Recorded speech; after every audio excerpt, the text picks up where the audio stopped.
आने वाले असेंबली इंतखाब को देखते हुए सियासी जमातें अपनी तैयारी शुरू कर चुकी हैं और इसी कड़ी में बीजेपी मिशन तेलंगाना में मजबूती से जुट गई है। हैदराबाद में आज से शुरू हुए 2 रोजा बीजेपी कौमी मजलिस आमिला की मीटिंग में तमाम अहम लीडरान शामिल रहे। मीटिंग में पीएम मोदी, बीजेपी के कौमी सदर जेपी नड्डा समेत तमाम अहम लीडरान शामिल हुए। मिशन तेलंगाना को लेकर कारकुनान में जोश भरने की गरज से कल पीएम मोदी एक बड़ी अवामी रैली से खिताब भी करेंगे। तो असेंबली इंतखाबात को देखते हुए सियासी जमातें अपनी तैयारी में जुट गई हैं और इसी सिमत में बीजेपी ने मिशन तेलंगाना शुरू कर दिया है। 2 रोजा यहां मीटिंग बुलाई गई है। हैदराबाद में आज से ये 2 रोजा बीजेपी की कौमी मजलिस आमिला की मीटिंग शुरू हो रही है और मीटिंग में वजीर आजम नरेंद्र मोदी भी शामिल होंगे। इसके साथ ही बीजेपी के कौमी सदर जेपी नड्डा समेत तमाम अहम लीडरान भी शामिल हो रहे हैं। कल वजीर आजम नरेंद्र मोदी का आवाम से खिताब भी होगा, एक रैली को खिताब करते हुए नजर आएंगे। वाज़ेह रहे कि 2023 में तेलंगाना में असेंबली इलेक्शन होने हैं और असेंबली इलेक्शन को देखते हुए बीजेपी ने एक बार फिर से यहां अपनी मजबूत पकड़ बनाने के लिए कोशिशें शुरू कर दी हैं। इससे पहले भी जब इलेक्शन हुए थे तो हमने देखा था बीजेपी पूरी मेहनत करती हुई यहां पर नजर आई थी, हिकमत अमली अपनाई गई थी। और इस बार बीजेपी की क्या स्ट्रैटेजी रहती है असेंबली इलेक्शन को लेकर, जाहिर सी बात है बीजेपी तेलंगाना के अंदर भी अपनी मजबूत दावेदारी पेश करना चाहती है और इसी के लिए 2 रोजा मीटिंग बुलाई गई है। कौमी मजलिस आमला की ये मीटिंग 2 दिन तक चलेगी। आज से इस मीटिंग की शुरुआत हुई है। बीजेपी सदर जेपी नड्डा समेत कई अहम लीडरान भी इस मीटिंग में शामिल हो रहे हैं और ये भी खबर है कि कल वजीर आला योगी आदित्यनाथ भी हैदराबाद पहुंचेंगे और आवाम को खिताब करेंगे।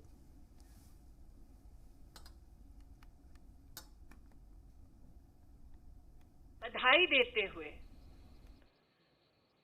राष्ट्रीय अध्यक्ष जी ने इस बात की ओर भी देश का ध्यान आकृष्ट किया कि राजनीतिक पटल पर राष्ट्र के उत्थान का ये संकल्प प्रधानमंत्री जी का मात्र 8 वर्षों की सेवा तक सीमित नहीं है। 20 वर्षों तक सतत संवैधानिक पद पर रहकर प्रधानमंत्री जी ने समाज कल्याण और गरीबों के उत्थान के लिए जितने भी कार्य किए वो हम सब कार्यकर्ताओं के लिए प्रेरणा है। राज्य में चुनावी सफलता के संदर्भ में राष्ट्रीय अध्यक्ष जी ने विशेष बधाई दी उत्तराखंड, उत्तर प्रदेश, मणिपुर और गोवा के कार्यकर्ताओं को और आभार व्यक्त किया इन प्रदेशों की जनता के प्रति। एक तरफ समाज कल्याण का संकल्प लिए भारतीय जनता पार्टी की सरकार केंद्र में और प्रदेशों में काम कर रही है, दूसरी ओर भ्रष्टाचार और वंशवाद से पनपे हुए विपक्षी पार्टियां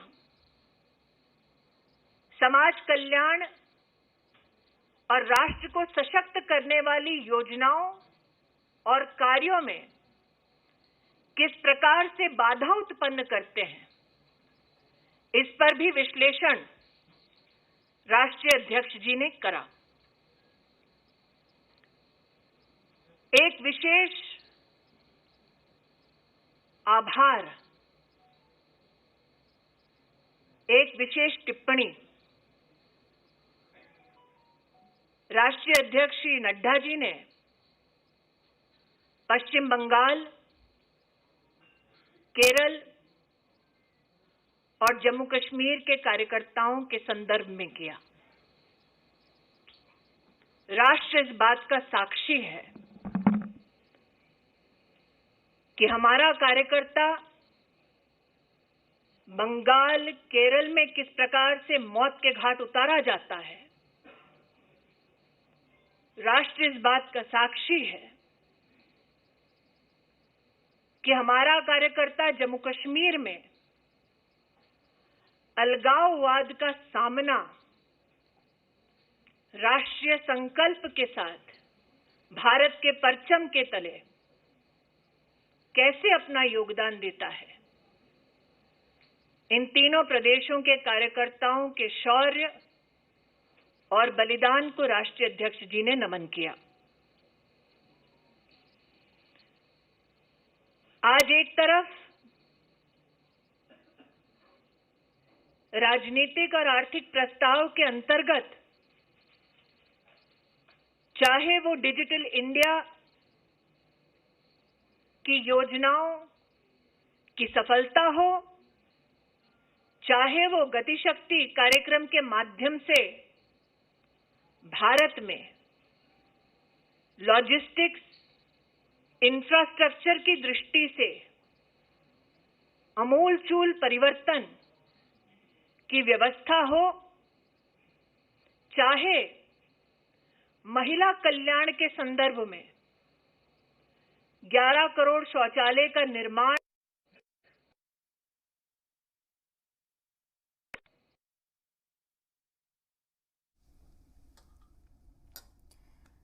तो बीजेपी की कौमी मजलिस से आमला की मीटिंग में स्मृति ईरानी खिताब कर रही थी और ये मीटिंग 2 रोजा चलने वाली है।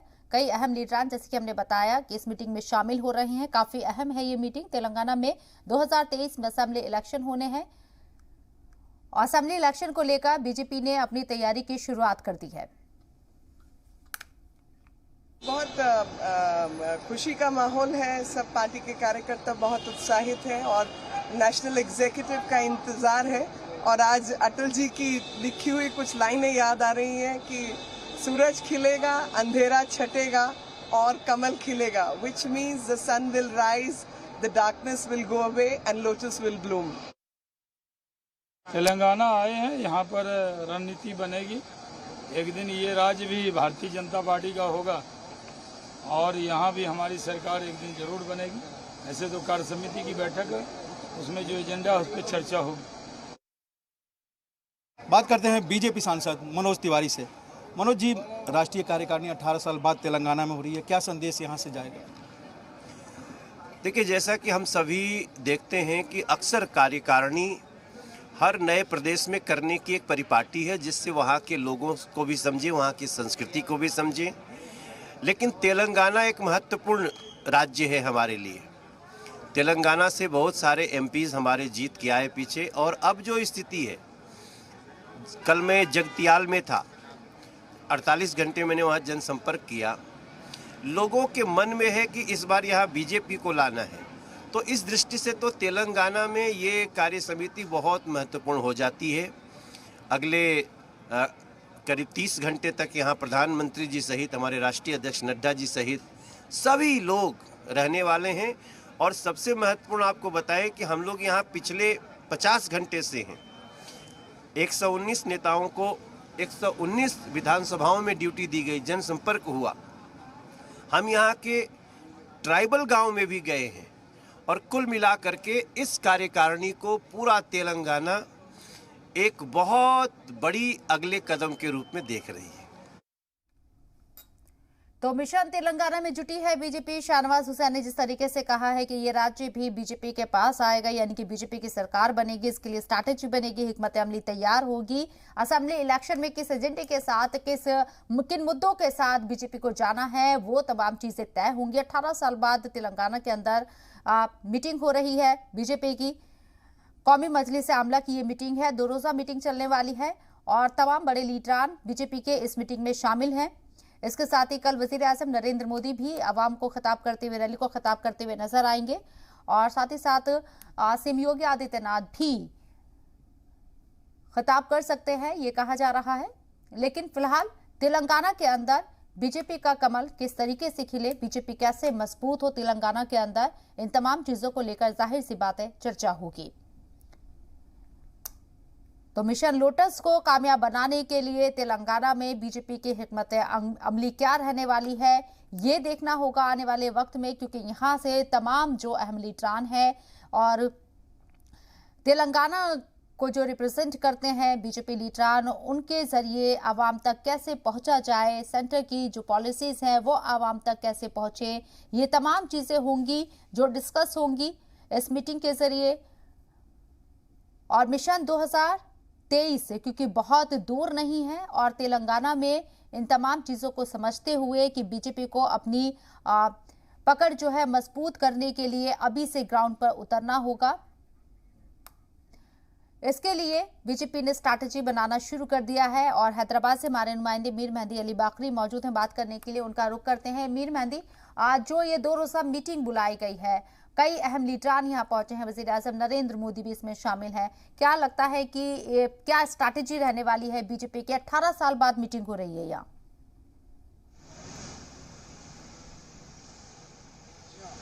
ये जो 2024 के इलेक्शन में नवंबर में यहाँ पर मीटिंग की गई है और सबसे अहम बात यह 18 साल के बाद यहाँ पर मीटिंग हो रही है, सबसे अहम बात यह है।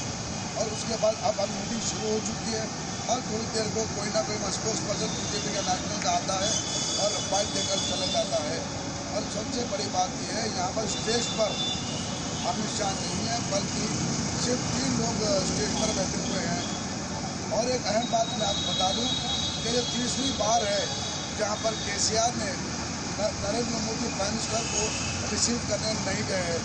वो इस वक्त सिर्फ और सिर्फ गलासानी श्रीनिवास जो मिनिस्टर है सिटी के, उनको रिसीव करने के लिए भेज दिया गया है। सबसे बड़ी बात यह है कि यहाँ जो बंदोबस्त किया गया, अतरा के तमाम ऑफिसर्स को बंद कर दिया गया है, कॉल सेंटर्स को भी बंद कर दिया गया है, आमद तरफ बंद कर दिया गया है। पुलिस की तरफ से हैदराबाद कमिश्नर, सैफराबाद कमिश्नर वहाँ पर स्पॉट पर मौजूद है, स्टीफन रविंद्रा, सीडी आनंद वहाँ पर मौजूद है, जो पूरी सिक्योरिटी के इंतजाम किए गए हैं। Rapid action force, central reserve police, city police, task force वहाँ पर मौजूद है। किसी को अंदर आने जाने नहीं दिया जा रहा है। मीडिया के लिए एक मीडिया पॉइंट बना दिया गया है जहाँ पर वो आदरक मीडिया वालों के लिए बात कर सकते हैं। अगर मेरे कैमरामैन आपको बताएंगे कि पूरा हैदराबाद शहर इस वक्त सिर्फ बीजेपी और टीआरएस के बैनर में लगा दिया गया है, पूरा लाल और पिंक हो गया है। सबसे अहम बात यह है कि असद ओवैसी के पेंशन में ये रेड पेंशन घुस चुका है। वहाँ पर खुशबू और डिप्टी फार्मर सीएम झारखंड के भी वहाँ पर आकर उन्होंने भाग्यलक्ष्मी को मंदिर में पूजा की और ये ऐलान कर दिया कि अगर बीजेपी जीत जाएगी तो हैदराबाद का नाम भाग्यनगर कर दिया जाएगा। ये सबसे बड़ी बात वहाँ पर ऐलान की गई भाग्यलक्ष्मी मंदिर के पास। टीआरएस और बीजेपी के वर्कर में भी यहाँ कुछ झड़प हुई है। टीआरएस के वर्कर ने एक महिला बनाकर एक रैली निकाली जिसमें मोदी गो बैक के नारे लगाए गए हैं।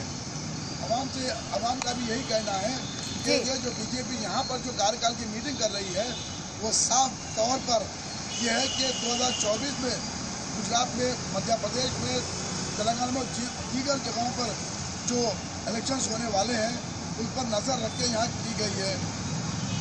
ठीक है, बीजेपी ने पूरी तैयारी की है और इसके लिए खूब एहतियात भी बरती गई है सिक्योरिटी के लिहाज से, चाहे बात हो या दीगर जो स्ट्रैटेजी बनाने की बात हो। बीजेपी यहां से मिशन तेलंगाना की शुरुआत कर रही है 2 रोजा मीटिंग बुलाकर। बहुत बहुत शुक्रिया मीर मेहंदी आपका तमाम जानकारी हम तक पहुंचाने के लिए।